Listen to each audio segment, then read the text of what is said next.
पशु बलि चढ़ाने का कारण। परमात्मा ने इस संसार सबसे अलौकिक दिव्य जो रचना की है वह मनुष्य योनि की, और मनुष्य योनि संसार में 84 लाख योनियों में घूमने के बाद परमात्मा की इच्छा से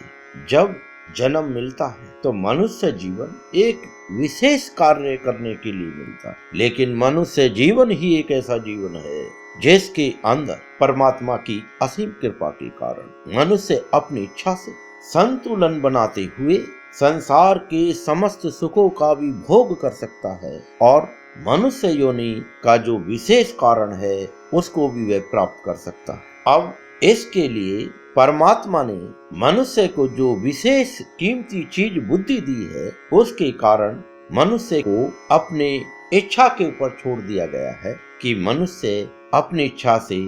किस प्रकार का सही निर्णय लेता है या अपनी उस अलौकिक शक्ति का प्रयोग ना करते हुए आम आचरण करता है। और इसी कारण मनुष्य योनि में जन्म लेने वाले सभी लोग अपनी बुद्धि का सही इस्तेमाल नहीं कर पाते और ज्यादातर किसी भी विशेष परेशानी के अंदर अपने परिवार और समाज के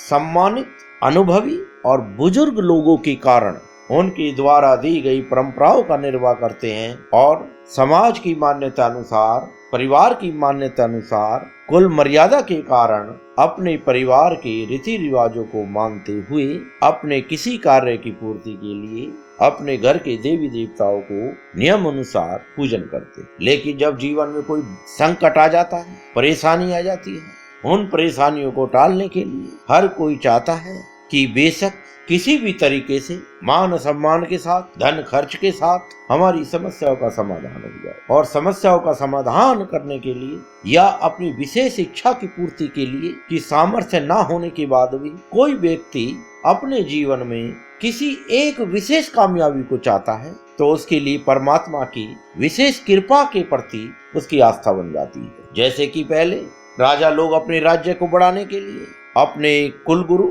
के कहने पर राज परिवार के मान सम्मान को बनाए रखने के लिए, दुश्मनों पर विजय प्राप्त करने के लिए अपनी कुल देवी के लिए पशु बलि का आयोजन करते थे और पशु बलि देकर समाज में अपने सामर्थ्य अनुसार अपनी प्रतिष्ठा का प्रदर्शन करते थे। और जैसी दृष्टि वैसी सृष्टि, जैसा जिसका विश्वास है वैसा उसका काम भी होता है, क्योंकि विश्वास के कारण ही पत्थर की मूर्ति पर मनुष्य उसे भगवान मानता है। तो विश्वास तो एक वो ताकत है कि जिसके कारण असंभव कार्य भी संभव होने लगते हैं। लेकिन ज्यादातर लोगों में हल्के हल्के संकट आने पर छोटी छोटी समस्याओं के लिए भी अपने पुरुषार्थ का प्रयोग ना करके और अपने परिवार के रीति रिवाज अनुसार अपने कुल देवता या कुल देवी के लिए मन्नत मांगते हैं, मेरे इस काम को कर दो और इस काम के होते ही मैं आपको अपने सामर्थ्य अनुसार आपको भेंट चढ़ाऊंगी। अब क्योंकि उन्होंने बड़े मन से यह वचन दिया है,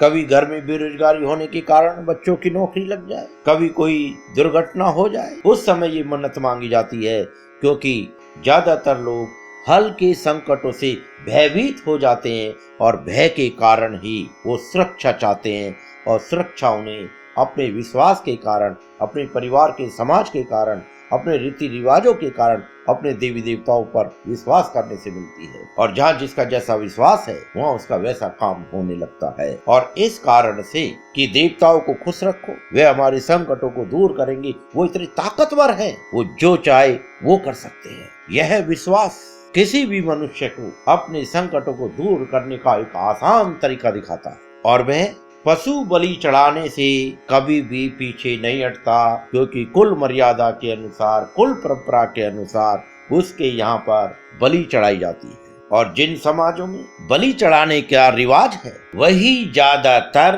परेशानी के दलदल में रहते हैं, क्योंकि वह लोग भूल जाते हैं परम पिता परमेश्वर किसी लोभ लालच के कारण किसी को दुख नहीं देता, सबको अपने अपने पूर्व कर्मों के कारण दुख देता है और अपने कर्मों के कारण ही सुख भी मिलते हैं। लेकिन ना समझ की पराकाष्ठा के कारण जब वह अपने कुल देवी या देवता के पास ये प्रार्थना करते हैं, हमारा ये काम कर दीजिए और हम आपके लिए बलि का आयोजन करेंगे, और आप हमारा ये काम कर दीजिए, और दंडवत प्रणाम करके प्रसन्नता से अपने कार्य में लग जाते हैं और विश्वास पराकाष्ठा छूता है कि हमने मन्नत मांगी है, अब हमारा देवी या देवता हमारे कार्य को कर दे। लेकिन जब तक सत्य समझ में नहीं आता तो जो भी विश्वास है वह विश्वास भी होने लगता है। और हकीकत में पूर्व जन्म के कारण जब दुख मिल रहे हैं और मनुष्य दुखों से बिलबिला जाता है,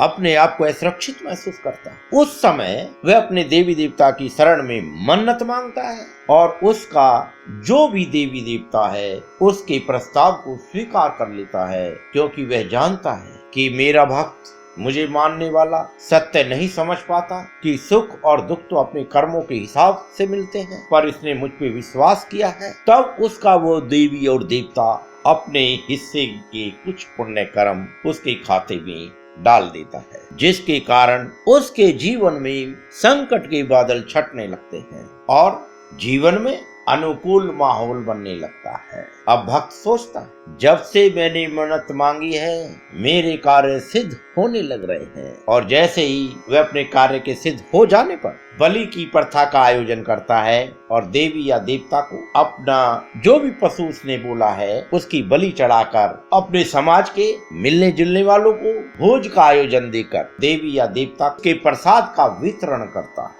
जब सभी लोग सुनते हैं कि इसने देवी या देवता के नाम का प्रसाद चढ़ाया है, तो सब बड़ी श्रद्धा से और विश्वास से उस भोजन को प्रसाद के रूप में ग्रहण करते हैं। और संसार में मन की ताकत इतनी अलौकिक और दिव्य है कि मन के हारे हार और मन के जीते जीत होती है, और जिस काम में मन लग जाता है वह कार्य हकीकत का रूप लेने लगता है। अब सभी लोगों को विश्वास है कि देवी को पहले भेंट चढ़ाया गया, फिर अभी प्रसाद मिला है और उस प्रसाद की महिमा अलौकिक है और सभी उसे प्रसन्नता के साथ ग्रहण करते हैं। अब जिस भक्त ने मन्नत मांगी थी उसने पहले पैसा खर्च किया है, लेकिन उसके देवी या देवता ने उसके खर्च करने से पहले ही अपने पुण्य कर्म उसके खाते में डाल दिए हैं, और पुण्य कर्मों के कारण ही जीवन में सुख मिलता है और दुष्ट कर्मों के कारण ही जीवन में दुख मिलता है। बस इसी सत्य को न समझकर व्यक्ति भटकता रहता है, असुरक्षित बना रहता है। और भक्त के देवी या देवता ने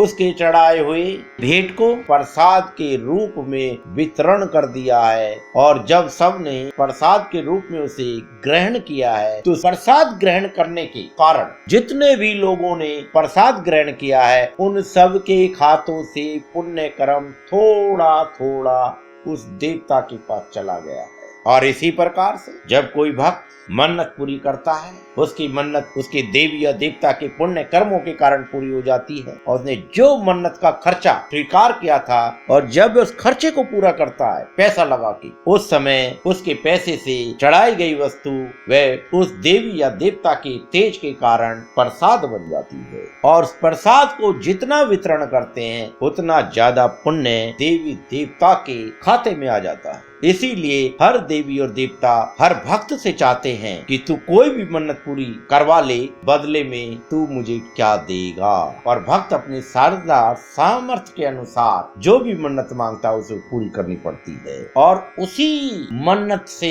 देवी देवता अपने दिए गए पुण्य को उस प्रसाद के माध्यम से प्राप्त कर लेते हैं, और उसका भक्त भी खुश रहता है और देवी देवता के प्रसाद को ग्रहण करने वाले और नए नए भक्त बनते चले जाते हैं। यह सत्य सबको समझ लेना चाहिए कि फ्री में किसी को कुछ नहीं मिलता, किसी ना किसी रूप में उसकी कीमत चुकानी पड़ती है, चाहे धन देकर चाहे समय देकर, क्योंकि धन और समय यह दोनों ही एक दूसरे के पूरक हैं। इसलिए जो अपने मनुष्य जीवन के आने का कारण नहीं समझते, वह लोग संसार की सुख साधनों को प्राप्त करने के लिए, संसार में फंसे रहने के लिए, अपने कार्य को करवाने के लिए, संसार के समस्त सुख सहज रूप से प्राप्त हो जाएं, इस कामना को पूरा करने के लिए मन्नत के चक्कर में पड़ जाते हैं। और ये मन्नत का सिलसिला एक बार जीवन में चालू हो गया तो हर बार संकटों से